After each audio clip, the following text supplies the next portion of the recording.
ரீசெண்டாக மைசூருக்கு போயிருந்தேன், அதோட விளாக் தான் இது. வீடியோ ஃபுல்லாக பாருங்கள். மைசூர் போயிட்டு ரிட்டர்ன் வர வீடியோ எல்லாம் நைட் டைமு.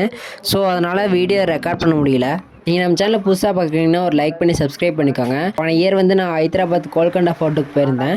அந்த வீடியோ வந்து விளாக் பண்ணலான்னு சொல்லிட்டு வச்சுருக்கும் போது அந்த வீடியோ வந்து அன்ஃபார்ச்சுனேட்லி டெலீட் ஆயிடுச்சு. ஸோ ரெக்கவர் பண்ணி இப்போ தான் எடுத்தேன். ஸோ அந்த வீடியோ நாளைக்கு போடலாமா வேணாமான்னு சொல்லிட்டு கமெண்ட் பாக்ஸில் கமெண்ட் பண்ணுங்கள். சரி வாங்க வீடியோக்குள்ளே போயிடலாம். மைசூர் போகிறதுக்கு மார்னிங் 5:30 கிளம்பி சக்திக்கு போயிட்டேன். அங்கேருந்து 6:30க்கு மைசூர் பஸ் ஏறிட்டேன். பஸ் டிக்கெட் ப்ரைஸ் வந்து பார்த்துட்டிங்கன்னா 150 தான் சார்ஜ் பண்ணாங்க. பஸ் வந்து திம்மா ஹில்ஸில் தான் போச்சு. மார்னிங் டைமில் ஹில்ஸில் ஏறினது ஒரு ப்ளசன்ட்ஃபுல்லாக இருந்துச்சு. என்னதான் ப்ளசன்ட்ஃபுல்லாக இருந்தாலும் இந்த திம்மா ஹில்ஸில் பஸ் ஏறும்போது எட்ஜஸ்லாம் போகும்போது ஒரே ஒரு ஜர்க்காக இருந்துச்சு. நான் எப்படி சொல்கிறேன்னா, இந்த திம்மா ஹில்ஸில் நிறைய ஆக்சிடென்ட்ஸ் எல்லாம் நடந்துட்டுருக்கு. அதனால் வந்து இந்த திம்மா ஹில்ஸ் வந்து ஒரு டேஞ்சரஸான ரோடுன்னு சொல்லுவாங்க. பேசிட்டே 8வது ஏர்பன்ஸ் ஏரியாச்சு. இந்த 9வது ஏர்பன்ஸ் ஏறும்போது பார்த்தீங்கன்னா பஸ் வந்து எட்ஜஸ்லேயே போய் அதுக்கப்புறம் இந்த ரிவர்ஸ் எல்லாம் எடுத்து வந்தாங்க. இந்த 9வது ஏர்பன்ஸ் மட்டும் திருப்பறதுக்கு ரொம்ப கஷ்டமாக இருந்துச்சுன்னு சொல்லி ரிவர்ஸில் எடுத்தாங்க. இப்போ பேசிகிட்டே இருக்கும்போது 10th ஏர்பன்ஸு தாண்டி வந்தாச்சு. வீடியோ ரொம்ப லென்த்தாக இருந்ததுனால ரொம்ப ஷார்ட் பண்ணி இப்போ ஒரு 8 நிமிஷத்துக்கான வீடியோ மட்டும் கொடுத்துருக்கேன். நீங்கள் அதை பார்த்து சப்போர்ட் பண்ணுங்கள்.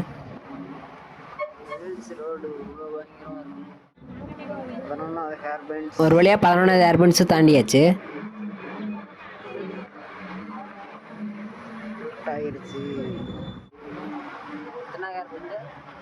12வது ஏர்பன்ஸ் ஏறிட்டு இருக்கும்போது இந்த ஹில்ஸை பார்க்கும்போது ரொம்ப அழகாக இருந்துச்சு.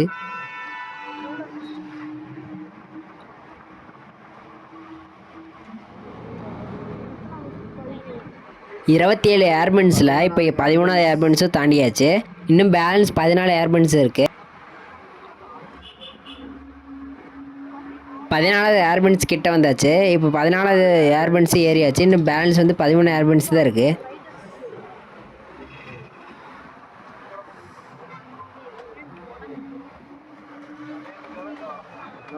பதினஞ்சாவது ஏர்பன்ஸ் ஏறியாச்சு. இன்னும் 12 ஏர்பன்ஸ் தான் இருக்குது. 15வது ஏர்பன்ஸ்.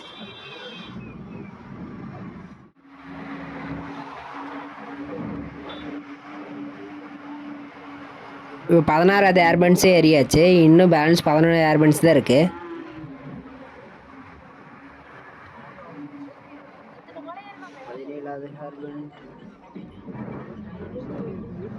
நீங்கள் மைசூர் போகிறீங்கன்னா ஈரோடு வழியாக வந்து போனீங்கன்னா இந்த திம்மா ஹில்ஸ் வழியாக தான் போவாங்க. அப்போ இந்த ரோட்ஸ் ஸோ அந்த ஹில்ஸில் ஏறும்போது ஒரு த்ரில்லராகவும் அண்ட் அட்வென்ச்சராகவும் இருக்கும். ஸோ யாராவது மைசூர் போகிற மாதிரி இருந்தால் இந்த ரோட்டை சூஸ் பண்ணி பாருங்கள். சேஃபாக ட்ரைவ் பண்ணுங்கள். பேசிகிட்டே இருக்கும்போது 17வது ஏர்பன்ஸை வந்து விட்டுட்டோம். இப்போ 18வது ஏர்பன்ஸு.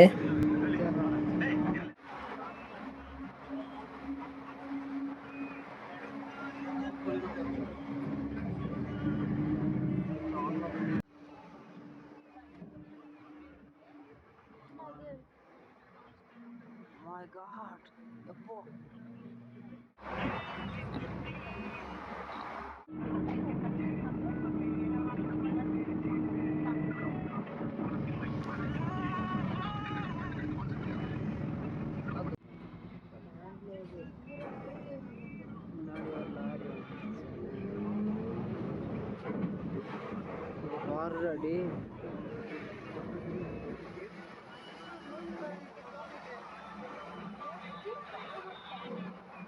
20வது ஏர்பன்ஸு தாண்டியாச்சு. இன்னும் பேலன்ஸ் வந்து 7 ஏர்பன்ஸ் தான் இருக்குது.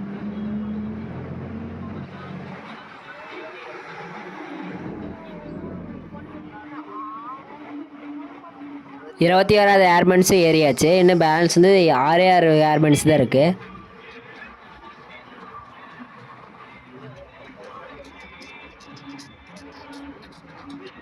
22வது ஏர்பன்ஸு ஏறியாச்சு. இன்னும் 5 ஏர்பன்ஸ் தான் இருக்குது. 23வது ஏர்பன்ஸு ஏறியாச்சு. இன்னும் 4 ஏர்பன்ஸ் தான் இருக்குது.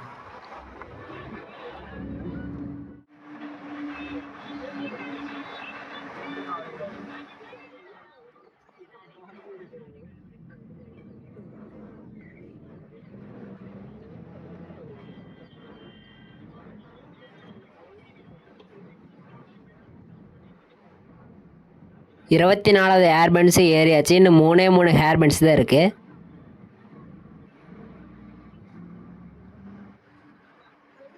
25வது ஹேர் பன்ஸ் ஏறியாச்சு. இன்னும் 2 ஹேர் பன்ஸ் தான் இருக்குது.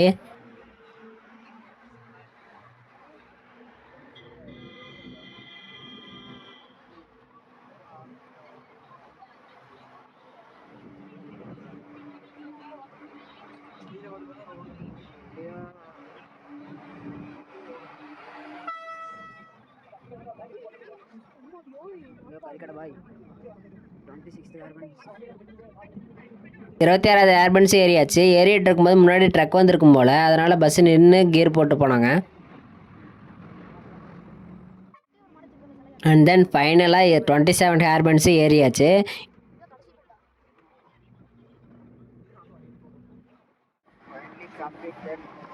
மலை மேலே ஏறினதுக்கப்புறம் டவர் கிடைக்காதுன்னு நினச்சேன். ஆனால் ஜியோக்கு நல்லாவே டவர் கிடச்சிது. ஜியோவுக்கு வந்து டவர் ஹில்ஸ் மேலேயே வச்சுருக்காங்க போல்.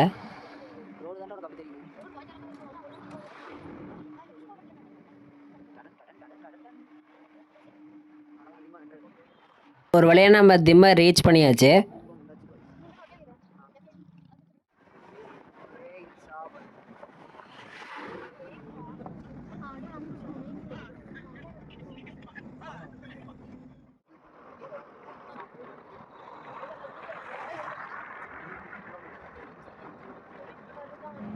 ஹாசனூர் பக்கத்தில் போயிட்டு இருக்கும்போது திடீர்னு ரோட்டில் யானை வந்துருச்சு.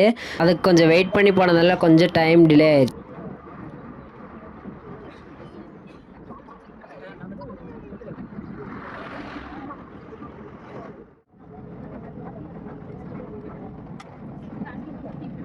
காலையில் சாப்பாடு சாப்பிட்றதுக்காக பஸ் வந்து ஹாசனூரில் தான் நிறுத்தினாங்க. சாப்பாடு சாப்பிட்டு பஸ்ஸையே மறுபடியும் ஏறிட்டேன்.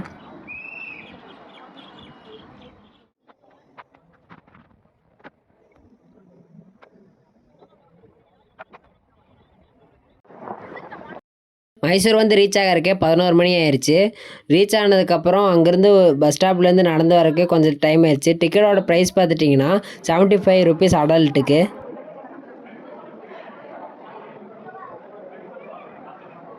பேலஸில் பார்த்துட்டிங்கன்னா பேலஸில் வந்து கிங்ஸோட பெயிண்டிங்ஸு எல்லாம் வச்சுருந்தாங்க.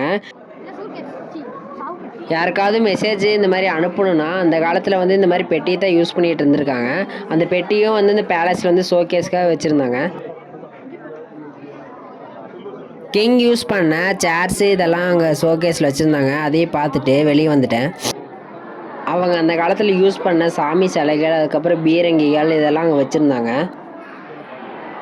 மைசூர் கிங்கோட சிலையை அப்படியே செஞ்சு வச்சுருந்தாங்க. அதையும் பார்த்துட்டு இந்த பேலஸில் வந்து அவங்களோட கட்டடக்கலையும் இன்னும் சிறப்பாக செஞ்சு வச்சுருந்தாங்க. அதையும் பார்த்துட்டு வெளியே வந்துட்டு ரிட்டர்ன் வர வீடியோ எல்லாம் நைட் டைமுங்கிறனால ஷூட் பண்ண முடியல. நம்ம சேனல் புதுசாக பார்க்குறீங்கன்னா ஒரு லைக் பண்ணி சப்ஸ்கிரைப் பண்ணிக்கோங்க. நாளைக்கு நான்